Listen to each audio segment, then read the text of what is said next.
KSRTC ಬಸ್ನಲ್ಲಿ ಇದ್ದಕ್ಕಿದ್ದಂತೆ ಕಾಣಿಸಿಕೊಂಡ ಬೆಂಕಿ.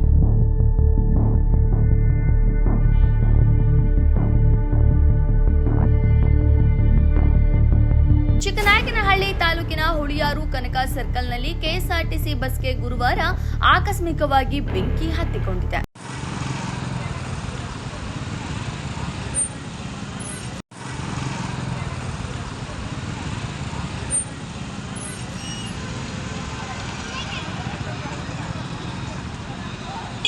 ಸಂಚಾರದಲ್ಲಿದ್ದಾಗ ಬಸ್ನಿಂದ ಹೊಗೆ ಕಾಣಿಸಿಕೊಂಡಿದ್ದು ಚಾಲಕ ಮತ್ತು ನಿರ್ವಾಹಕರು ತಕ್ಷಣ ಬಸ್ ನಿಲ್ಲಿಸಿ ಪ್ರಯಾಣಿಕರನ್ನ ಸುರಕ್ಷಿತವಾಗಿ ಇಳಿಸಿದ್ರು.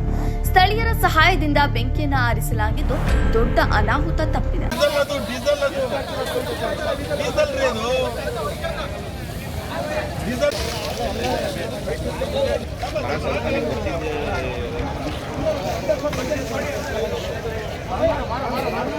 ಪ್ರಾಥಮಿಕವಾಗಿ ಯಾಂತ್ರಿಕ ದೋಷವೇ ಕಾರಣ ಎಂದು ಶಂಕಿಸಲಾಗಿದೆ. ಘಟನೆಯಲ್ಲಿ ಯಾವುದೇ ಪ್ರಾಣಹಾನಿ ಸಂಭವಿಸಿಲ್ಲ. ಅಧಿಕಾರಿಗಳು ಪ್ರಕರಣದ ಕುರಿತು ಪರಿಶೀಲನೆ ನಡೆಸುತ್ತಿದ್ದಾರೆ. ವರದಿ ಫೈರೋಜ್ ಪಾಷಾ, ಬುಕ್ಕಾಪಟ್ಟಣ. ಡೀಸೆಲ್